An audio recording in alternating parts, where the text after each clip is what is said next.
Salve, salve, Legião X! Tudo bem? Estamos aqui no mais um maravilhoso Parabéns com as nossas datas comemorativas, as famosas efemérides, para trabalharmos mais um ano redondo.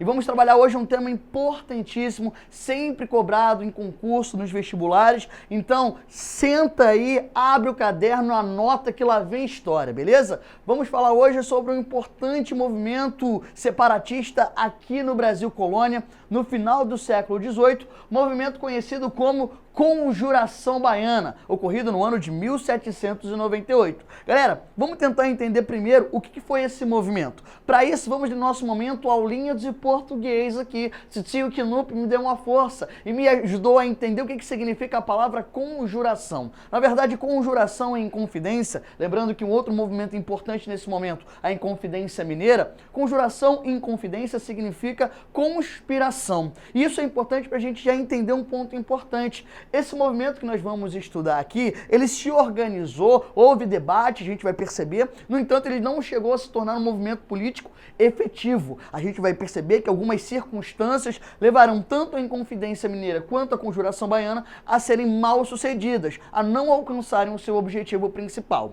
Falado isso, vamos agora entender o que foi a Conjuração Baiana dentro desse contexto. Tanto a Inconfidência quanto a Conjuração são apontados como movimentos separatistas, importantes movimentos que se organizam ali no final do século XVIII no Brasil Colônia, que reivindicam como principal aspecto a separação de determinadas regiões do Brasil em relação a Portugal. Então percebam, são movimentos separatistas, mas ainda não são movimentos unitários, homogêneos, ou seja, que pregam a separação de toda a colônia em relação a Portugal. Show de bola? Isso é importante já até para a gente entender alguns pontos fundamentais desse processo. Entender que a Conjuração Baiana, e é importante o Brasil, às vezes a gente tem essa impressão de que o Brasil é uma ilha que não é influenciada por nada, mas meus amigos, o Brasil era muito influenciado pelo que estava ocorrendo politicamente no mundo naquele momento. E lembrem-se, a ideia vigente no século XVIII começa lá na Europa e se expande por outras partes do globo, chegando à América, o movimento iluminista, um movimento filosófico, burguês, que pregava a razão, o racionalismo e que vai influenciar num importante movimento político aqui na América, que foi a independência das 13 colônias, o surgimento dos Estados Unidos. Inclusive, esse movimento influencia aqui a Conjuração Baiana, influencia também o movimento em 1789, a Inconfidência Mineira. Então esse movimento das ideias, essa concepção filosófica da liberdade, da emancipação, vai estar por detrás, vai ser o pano de fundo por detrás desses movimentos aqui no Brasil de contestação do final do século XVIII. Show de bola? Outro movimento importantíssimo, e daí a gente entender a grande repressão em relação à Conjuração Baiana, foi o movimento da independência do Haiti, também ocorrida na América. A diferença da independência das 13 colônias para a independência do Haiti, que o movimento que ocorre ali na América Central, o movimento de separação do Haiti, foi um movimento liderado por escravos e ex-escravos. Lembrem-se que nesse momento o Brasil Colônia era formado majoritariamente ou por uma grande população de escravos. Percebam que a partir da independência do Haiti,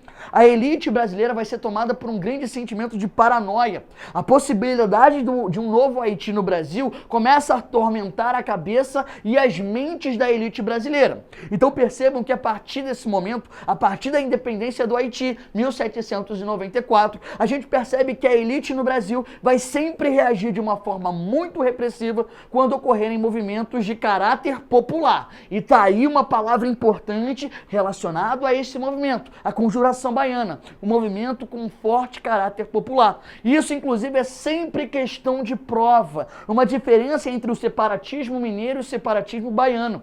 Enquanto o movimento em Minas Gerais tem uma forte característica elitista, com os mineradores tendo sendo a principal cabeça e a principal organizadora ali daquele movimento, daquela conspiração, na Bahia a gente tem um movimento muito mais popular, com um apelo popular. A gente vai perceber que a distribuição dos panfletos, a partir do dia 12 de agosto de 1798, vai deixar isso muito claro. Os próprios componentes do movimento, que eu vou falar daqui a pouco, também vão influenciar nesse caráter popular. Além disso, um outro importante movimento que vai influenciar a Conjuração Baiana, a Revolução Francesa de 1789. No entanto, é bom que a gente estabeleça aqui um ponto importante.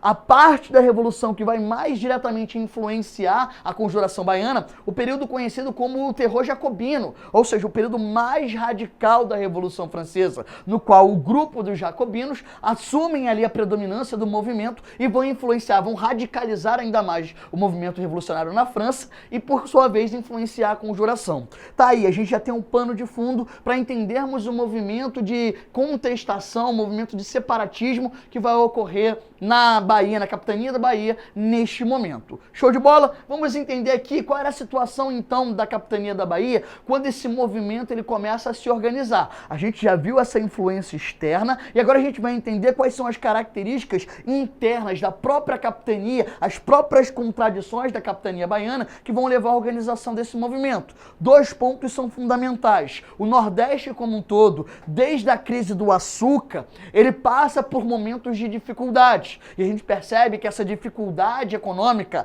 aliado a um constante aumento de impostos, serão ingredientes importantes de insurgência, de subversão, de não aceitação da imposição da metrópole em relação a essa região específica. Então essa crise econômica constante, a manutenção de impostos altos, faz com que a população naquela região constantemente mostre o seu descontentamento. Show de bola? Falando especificamente da Bahia, principalmente de Salvador, lembrem-se que a partir de 1763, lembra da tua matéria aí sobre Marquês de Pombal, a era pombalina, o déspota esclarecido português, lembrem-se que uma das medidas mais importantes adotadas pelo Pombal foi justamente a mudança da capital do Brasil. A colônia não terá mais como capital Salvador, o Nordeste, mas passará, a partir de 1763, ter o Rio de Janeiro como a capital colonial. E a resposta para isso é muito simples. Nós temos uma mudança do eixo econômico no século XVIII. Lembrem-se que no século XVII, o principal produto de exportação da colônia era o açúcar, localizado na região nordestina, Pernambuco, a própria Bahia. No século XVIII, com o auge da produção aurífera, a exploração da região mineradora, o eixo econômico ele é modificado, nós temos uma mudança. Por conta disso, e para ter um maior controle sobre o escoamento da produção que ocorria principalmente pelo Rio de Janeiro, Marquês de Pombal muda a capital da colônia. Isso, obviamente, vai gerar um sentimento de abandono, de insatisfação na população de Salvador, principalmente. Daí uma característica importante no movimento baiano.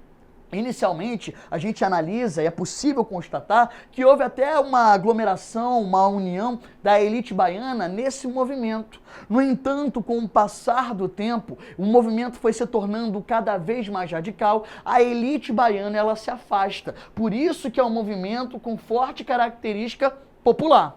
Para a gente entender agora como é que se deu a organização desse movimento na Bahia, a gente precisa entender a criação de uma sociedade maçônica, uma sociedade secreta, e a gente sabe, vocês estão estudando, alunos da Legião X estão sempre por dentro da matéria, sabem que nesse momento essas conspirações, a organização desses movimentos se dava principalmente aqui no Brasil, nas chamadas lojas maçônicas, nas sociedades secretas, principalmente lá na Bahia, uma criada pelo importante subversor brasileiro do período colonial, um homem que recebeu a alcunha de Senhor Revolução, vai estar envolvido nas principais revoltas coloniais separatistas do final do século XVIII e início do século XIX. Falo dele com aquele nome inesquecível, Cipriano Barata. Procure saber, como disse Caetano Veloso, procure saber quem foi Cipriano Barata, o homem que organizou, que esteve por trás dessa subversão colonial do final do século XVIII e início do século XIX.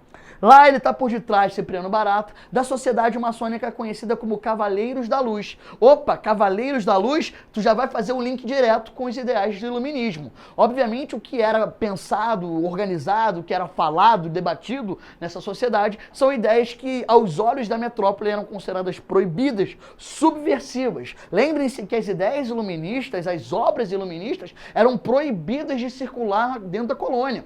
sendo o responsável por estar em posse desses documentos, dessas obras, passível de penas duríssimas por parte da autoridade metropolitana. Então, os espaços de discussão dessas ideias eram muito limitadas. Lembrem-se que no Brasil colonial eram proibidas instituições de ensino superior, as universidades. Então, a discussão dessas ideias eram feitas em lugares extremamente específicos, em lugares que eram distantes, que estavam fora dos olhos, fora do alcance dos olhos da autoridade metropolitana. Show de bola? O que a gente percebe é que esse movimento, que conta com a participação de alfaiates, soldados, homens livres pobres, ex-escravos e escravos, teve como principais artífices, como principais protagonistas, estes rapazes aqui, que inclusive sofrerão duras penas por conta do envolvimento deste movimento da Conjuração Baiana, que são eles, Manuel Faustino, Luiz das Virgens, Lucas Dantas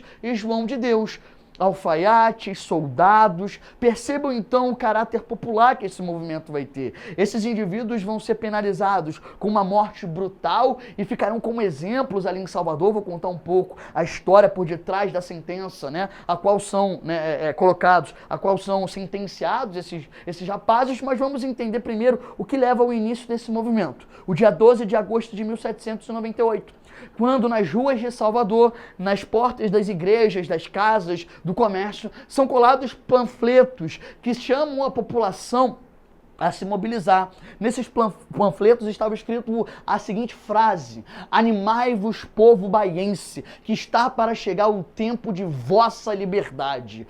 Olha que caráter, como é simbólico a essas palavras. Tanto é que o então governador da capitania de Salvador, o Fernando José de Portugal, inicia uma investigação, uma apuração dos fatos, inclusive para fazer uma análise ortográfica de quem tinha escrito esse cartaz, ou esses cartazes. Chegou-se à conclusão que tratava-se de Domingos da Silva Lisboa, um dos importantes também protagonistas desse movimento. A partir daí, inicia-se de fato uma grande devassa para se buscar ali os envolvidos nesse movimento. Domingos da Silva Lisboa acaba apontando quais eram os envolvidos. Então, esse movimento ele vai sofrer uma verificação, uma averiguação, uma diligência por parte da autoridade metropolitana, porque o medo desse movimento de caráter popular ganhar espaço, ganhar corpo, fazia com que as autoridades ali instaladas em Salvador, na Bahia, tivessem que se posicionar de uma forma muito forte. É só a gente ver as reivindicações que estavam por detrás da Conjuração Baiana.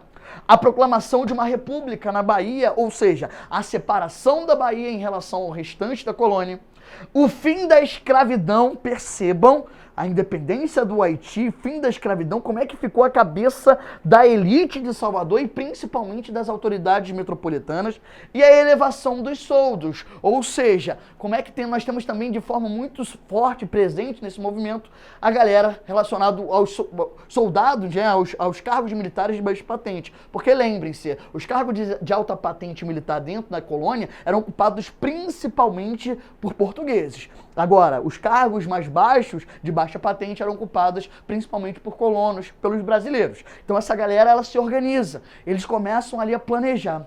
No entanto, tudo é colocado por água abaixo quando a delação em relação aos envolvidos, esses rapazes aqui são presos, lembrando que dessa verificação, né, dessa investigação, 49 pessoas são presas, todas elas ligadas a esse movimento mais popular, não à toa, e eu esperei esse momento para falar o outro nome pelo qual conhecido a Conjuração Baiana, você muito bem sabe, Revolta dos Alfaiates, e hoje nós também temos, mais recentemente, o movimento negro, que também se coloca muito dentro desse movimento, tendo essa característica popular, dando um outro nome que era conhecido entre ali os indivíduos escravizados ou ex-escravizados, que é a chamada Revolta dos Búzios. Todos esses movimentos são relacionados ou são alcunhas da Conjuração Baiana. Então percebam, Revolta dos Búzios por conta, né, dos artífices que eram utilizados pelos escravos, revolta dos alfaiates pela participação dessas classes menos abastadas, os alfaiates, né, os artesãos. Nós temos uma grande participação de homens livres pobres que estavam desempregados, não tinham nenhuma atribuição. Então percebam, o movimento de caráter popular, reivindicações radicais levam a coroa portuguesa, a administração colonial, a sentenciar, a penalizar esses indivíduos envolvidos com penas pesadíssimas. Quais serão essas penas? O enforcamento. Manuel Faxino, Luís das Virgens, Luca Dantas e João de Deus são sentenciados à morte no dia 11 de novembro de 1799, ou seja, quase um ano depois de todo o processo de investigação, esses caras serão sentenciados à morte, serão enforcados. Inclusive, durante o processo do julgamento, a maioria dos envolvidos aqui, inclusive, alegou loucura para não ser executado, né? O Manuel Faxino, inclusive, disse que estava sendo influenciado por forças nefastas, demoníacas, e que por isso agora ele já estava, né, já tinha sido ali sanado a sua influência demoníaca, que ele era um novo homem. Então as pessoas ali no momento, né, obviamente ninguém quer morrer, no momento da penalização, do julgamento, eles introjetam um discurso para tentar se salvar. Resultado, eles foram mortos, seus corpos foram, inclusive, suas cabeças, né, foram espalhadas ali por Salvador para que eles ficassem como exemplos. Inclusive, os registros à época dizem que os corpos, né, atraíam urubus, a cidade de Salvador ficou ali repleta de urubus, o cheiro fétido da decomposição dos corpos por conta do forte calor fazia com que a situação ali em Salvador fosse, né, muito ruim, o que fez com que 5 dias depois a Santa Casa de Misericórdia de Salvador tomasse esses corpos e enterrassem. Ou seja, o exemplo é sempre a dura pena, a sentença máxima, que é a morte. Resultado, e para a gente fechar essa aula magnífica e maravilhosa, qual legado a Conjuração Baiana deixou para o Brasil colônia? O legado de que havia uma insatisfação constante, crescente, e que isso traria no futuro problemas. Quais serão eles? Procure saber. Beijos e abraços, e a gente se vê numa próxima.